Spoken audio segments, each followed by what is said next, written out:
नमस्कार, news 21 express में आपका स्वागत है। आइए नजर डालते हैं आज की ताजा तरीन खबरों पर। शिमोगा में बजरंग दल कार्यकर्ता की हत्या मामले में 2 और गिरफ्तार। पूर्वी रेंज के डीआईजी डॉक्टर त्यागराजन ने कहा, शिमोगा में स्थिति बेहतर है और नियंत्रण में है। समय के साथ ये और बेहतर हो रही है। हमारे पास पर्याप्त फोर्स है। केएसआरपी आरएएफ की 20 प्लाटून मौजूद है। बिहार में अब हेलीकॉप्टर से शराब की भट्टियों का पता लगाएगी उत्पाद विभाग की टीम। शराबबंदी को प्रभावी बनाने के लिए पहल। बिहार में अवैध शराब के काले कारोबार में लगे लोगों की कमर तोड़ने के लिए उत्पाद विभाग की टीम अब हेलीकॉप्टर की सहायता लेगी। हेलीकॉप्टर और मानव रहित ड्रोन की सहायता से गंगा नदी के किनारे दियारा इलाकों और दूर दराज के इलाकों में टीमें शराब की भट्टियों का पता लगाएंगी और उसे नष्ट करेंगी। केंद्रीय बजट 2022 और 23 के सकारात्मक प्रभाव पर बोले पीएम मोदी, ग्रामीण अर्थव्यवस्था का एक बड़ा आधार हमारी महिला शक्ति है।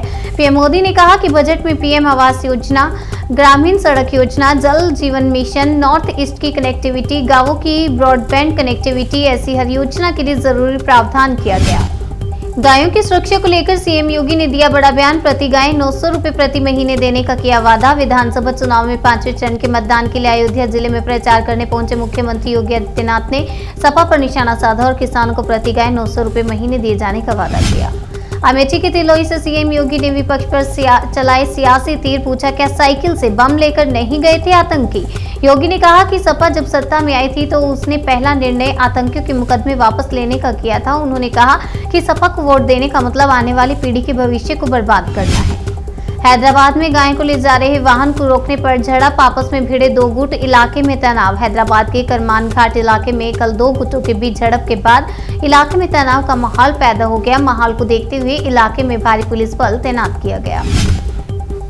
अनुराग ठाकुर का शायराना तंज, कहा यूपी का ही है ये जनादेश, नहीं आ रहे हैं अखिलेश। केंद्रीय मंत्री अनुराग ठाकुर ने एक बार फिर समाजवादी पार्टी को आतंकवाद के नाम पर घेरने की कोशिश की। उन्होंने कहा कि अखिलेश यादव इस चुनाव में जीतकर नहीं आने वाले। जो हिंदू मुझे वोट नहीं देगा उसकी नसों में मुस्लिम का खून। बीजेपी नेता के इस बयान पर ईसी से हुई शिकायत। विधानसभा चुनाव में वोट हासिल करने के लिए नेता विवादित बयानों से परहेज नहीं कर रहे हैं। मौजूदा मामला सिद्धार्थनगर स्थित डुमरियांग से बीजेपी के प्रत्याशी राघवेंद्र सिंह से जुड़ा है। राहुल ने कहा था तमिलनाडु में कभी नहीं जीतेगी बीजेपी। हाल ही में मिली जीत पर बीजेपी ने याद दिलाया भाषण। कहा, बदल ले धारणा। राहुल गांधी ने अपने संसद भाषण में विशेष रूप से तमिलनाडु का उल्लेख किया था और पीएम मोदी पर तीखा हमला करते हुए कहा था कि पीएम मोदी एक राजा के रूप में काम करते हैं और ऐसे में वो उन राज्यों का विश्वास कभी नहीं जीत सकेंगे जहां उनकी पार्टी नहीं है। नवाब मलिक को ईडी ने किया गिरफ्तार। 8 घंटे की पूछताछ के बाद की गई कार्रवाई। 8 घंटे की पूछताछ के बाद नवाब मलिक को ईडी ने गिरफ्तार कर लिया है। नवाब मलिक ने ईडी कार्यालय से बाहर आते हुए हाथ ऊपर हिलाते हुए झुकेंगे नहीं जैसी मुद्रा में एनसीपी कार्यकर्ताओं को इशारा किया, लेकिन ईडी अधिकारियों ने उन्हें मीडिया या अन्य किसी से बात करने का मौका नहीं दिया। चीन में पढ़ने वाले भारतीय छात्रों के लिए खुशखबरी। चीन का वादा, वापसी में नहीं आएगी कोई बाधा। 2020 से चीन ने भारतीयों को वीजा जारी करने पर रोक रखा है और अभी दोनों देशों के बीच उड़ानों का परिचालन नहीं हो रहा है। भारतीय दूतावास ने प्रेस विज्ञप्ति में कहा, वह दोनों देशों के बीच लोगों की आवाजाही के मुद्दे पर चीनी पक्ष के साथ काम करना जारी रखेगा। सपा ने लगाया आरोप, लखीमपुर खीरी में अराजक तत्वों ने ईवीएम में डाली फेविक्विक। बांदा के नरैनी में निकल रही है सिर्फ बीजेपी की पर्ची। वहीं समाजवादी पार्टी ने अपने आधिकारिक ट्विटर हैंडल से शिकायत की है कि बांदा जिले की नरैनी 234 विधानसभा के बूथ नंबर 271 पर वोट डालने पर बीजेपी की ही पर्ची निकल रही है। चुनाव आयोग मामले का संज्ञान लेकर तत्काल कार्रवाई करे। अखिलेश यादव ने बहराइच में योगी पर कसा तंज। बोले, जो गर्मी निकालने की बात कर रहे थे वे ठंडे हो गए। अखिलेश ने चुनावी रैली में महंगाई को लेकर भी भाजपा पर निशाना साधा। उन्होंने कहा कि एक बार फिर अगर बीजेपी की सरकार आई तो यह लोग पेट्रोल 200 रुपए लीटर में बेचेंगे। सुप्रीम कोर्ट ने कहा, दवाओं की बिक्री को बढ़ाने के लिए डॉक्टरों को दिए जाने वाले गिफ्ट गैर कानूनी। दवा कंपनियों द्वारा उन्हें सोने के सिक्के, फ्रिज और एलसीडी टीवी और उपहारों से लेकर अंतर्राष्ट्रीय यात्राओं तक की पेशकश की जाती है। इसके अलावा छुट्टियों या मेडिकल कॉन्फ्रेंस में भाग लेने के लिए गिफ्ट के तौर पर इंटरनेशनल टूर तक शामिल है। गहलोत सरकार का प्रदेश के कर्मचारियों को बड़ा तोहफा, फिर लागू होगी पुरानी पेंशन योजना। मुख्यमंत्री गहलोत ने राज्य के सरकारी कर्मचारियों के लिए पुरानी पेंशन योजना को फिर से लागू कर दिया है। अब राज्य में 1 जनवरी 2004 और उसके बाद नियुक्त सभी कर्मचारियों को नई पेंशन की जगह पुरानी पेंशन का लाभ मिल सकेगा।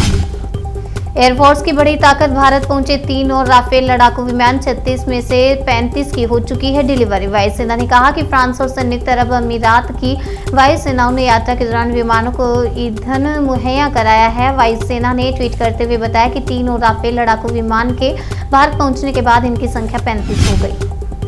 अगली खबर अलीगढ़ से है। कॉलेज में घुसकर छात्रों से सरेआम छेड़छाड़, विरोध करने आए छात्रों पर बेल्ट और ईंटों से हमला, एक का सिर फटा, 2 बुरी तरह से चोटिल। अलीगढ़ के थाना गांधी पार्क क्षेत्र स्थित एक कॉलेज में घुसकर कुछ बाहरी लड़कों द्वारा कैंपस में एक छात्रा के साथ छेड़छाड़ की गई। मामले में पुलिस ने आरोपियों के खिलाफ मुकदमा दर्ज किया है। साथ ही कॉलेज प्राचार्य को भी नोटिस भिजवाया गया है।